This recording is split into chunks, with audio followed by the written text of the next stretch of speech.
નમો બુદ્ધાય જય ભીમ. બહુ ઝાઝા સમયે આજે શાંતાબા જનરલ હોસ્પિટલમાં આવ્યા છીએ. અમારા એક સંબંધીને દાખલ કરવાના હતા એટલે ધક્કો થયો. જોકે અમારે કાંઈ આની યારે પર્સનલ દુશ્મની નથી, પણ એની વ્યવસ્થા અને એનો સ્ટાફ જે આ વર્તણૂક કરે છે અને જે કામગીરી કરે છે ને એની યારે વાંધો છે.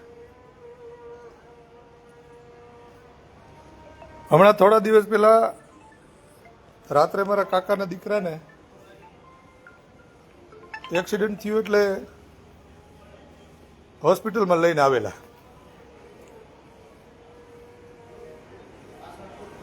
એટલે રાત્રે 12:30-1 વાગે એને લાવ્યા એટલે રાઈટ સાઈડનું આખું ભાગમાં લોહી નીકળેલું બધું વાગેલું. આ લોકો ડ્રેસિંગે એટલું સોલિડ કરે ને કે તમારું લોહી બંધ જ ન થાય. એમણે સામાન્ય પોતા મૂકી અને પાટો બાંધી દીધો. 3500 રૂપિયા ભરીને આપણે સિટી સ્કેન કરાવ્યું. સિટી સ્કેનનો રિપોર્ટ નોર્મલ આવ્યો. પછી એને કંઈક છાતીમાં થોડુંક પડખાના ભાગમાં દુખતું હતું એટલે તેના એક્સરે કરાવ્યા. એક્સરે રિપોર્ટ એ નોર્મલ આવ્યા.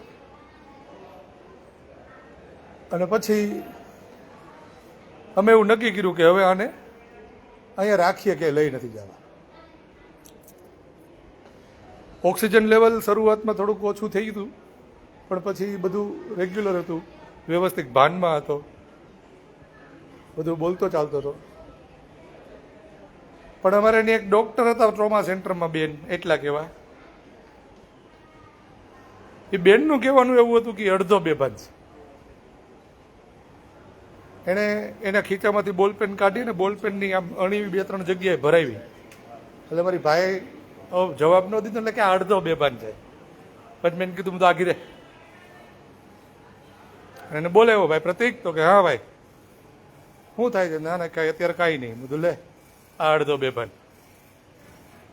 એટલે આવી બધી ડિગ્રીઓવાળા આ શાંતાબા જનરલ હોસ્પિટલમાં નોકરીઓ કરે છે.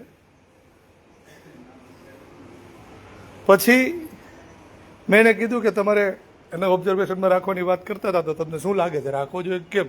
હાલ અત્યારે ઓક્સિજન લેવલ ને બધું કમ્પ્લીટ છે, બોલે છે, નથી વાંધો.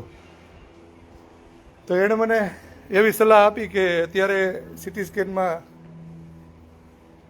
રિપોર્ટ નોર્મલ છે, હેમરેજ નથી, પણ એનો મતલબ એવો નથી. કદાચ 7-8 કલાક પછી આમ તેમ થઈ શકે. મૂળ કહેવાનું એનું એવું છે કે અમે અહીંયા ખાલી ડિગ્રીઓ લઈને બેહવા આવ્યા છીએ.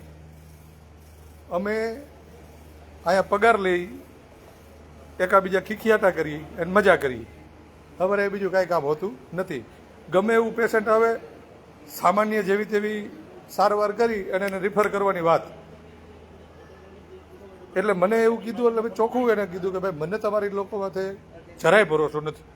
અને એમાંથી એક ભાઈ એવું બોલ્યો હતો કે વસંતભાઈ પછી તમને નહીં ભોગાય તો ન જ ભોગાય.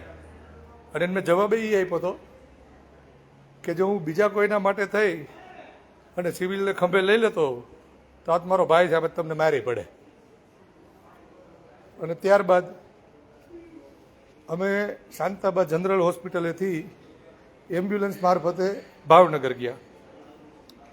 રાત્રે 3-3:30 નીકળ્યા, 5:30 વાગે ત્યાં પહોંચ્યા.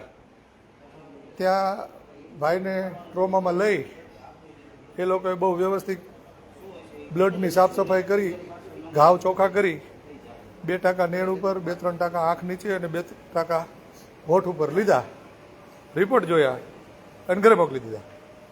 પણ એટલું ડ્રેસિંગ આ નીચના પેટના જનરલ હોસ્પિટલ શાંતાબાવાળા નહોતા કરી શક્યા. અત્યારે હોસ્પિટલમાં ઊભો માટા મારતો આ લાઈવ થઈને તમારી યાર વાત કરું છું. આ અહીંયા જેટલા પણ નાના અમતા કર્મચારીથી માંડીને મોટા ડૉક્ટરો સુધી બધા નાલાયકના પેટના ખાલી પગાર ખાવા બેઠા છે.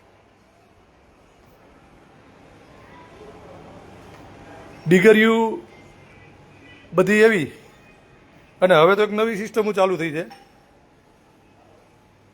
એડમિશન લેવાનું, ભણવાની આવવાનું, ખાલી પરીક્ષાઓ દેવાની. મેડિકલ લાઇનની એકેય એવી ડિગ્રી નથી કે જે ઘરે બેઠા થાય, પણ તો અહીંયા અમારે બધાય કરે. આવડી મોટી પાછળ બિલ્ડિંગો ખડકી છે, MBBS બનાવે છે, DMS ને BMS ને નવા બનાવે છે, પણ હાલ એના વિદ્યાર્થીઓને તમે પૂછો કે ભાઈ અહીંયા અમારા છોકરાને એડમિશન લેવું છે, એટલે એમ કે અહીંયા નહીં, બીજી યુનિવર્સિટીમાં વ્યા જાઓ, અહીંયા આવડા કાંઈ નથી કરતા. એટલે આવી સરસ સુવિધાઓ આ શાંતાબા જનરલ હોસ્પિટલવાળા દે છે. મેં તો ઘણી વાર કીધું હતું ને હજી કહું છું કે જ્યારે દેતા હતા ને ત્યારે જ વિરોધ કર્યો હતો, પણ ત્યારે આ કોઈ આગળ ન થયા ને ત્યારે એનું પરિણામ ભોગવી રહ્યા છે. અત્યારે સામાન્ય લોકોને એટલી તકલીફો છે અહીંયા. હમણાં થોડાક દિવસ પહેલાં મારા એક મિત્રના દીકરાને દાખલ કરવામાં આવ્યો. એની બાજુમાં 3 વર્ષનો છોકરો 4 દિવસથી દાખલ હતો ને એને બ્લડ ચડાવ્યું ને એક સાઈડનું શરીર પેરાલિસિસ થઈ ગયું ને તાત્કાલિક રાજકોટ લઈ જવો પડ્યો. આવા તો અસંખ્ય બનાવો અહીંયા બને છે, પણ શું છે કે અભ્યાસ અને કાયદાના અભાવના કારણે લોકો જાહેર નથી કરતા ને બોલી નથી શકતા. અમારી જેવા હારે થાય તમે મમરા ભરી દઈ, પણ અમે જઈએ પહેલાં તો એને એમ ફાટીને ગળામાં પીડ્યું, એમ નીકળીને તો આ એકાબીજાને ફોન કરવા મળે, બોલો આ બાજુ નીકળો, ધ્યાન રાખજો. એટલે મેં પહેલાં કીધું એમ આની યાર મારે કાંઈ વ્યક્તિગત દુશ્મની નથી, પણ આ નીચ મારીને આવું ખાલી બેઠા બેઠા પગાર લઈશ. જેવી ટ્રીટમેન્ટ દેવી જોઈએ ને એવી દેતા નથી. અત્યારે મારે એ કરવું લાઈવ એટલા માટે કરવું પડ્યું કે એ ભાઈને અમે અત્યારે લઈને અહીંયા આવ્યા ને દાખલ કર્યો, તો એ દાખલ કર્યા ઉપર જે ચાદર આપી ને ચાદરે અમારે પાથરવાની, એ અમને દઈને વ્યા જાય. એટલે આનો નાનો આમ તો એ જે કર્મચારી હોય ને એ ચાદરે ન પાથરી દે. બોલો,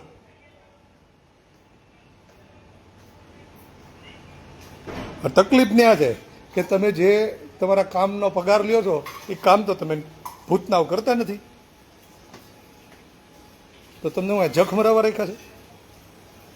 પ્રશાસનને ગમે એટલું કહો, અહીંના મેનેજમેન્ટને ગમે એટલું કહો, બધા એકબીજાની હારે મળેલા છે, કોઈ કોઈની માથે કાંઈ એક્શન લેતા નથી.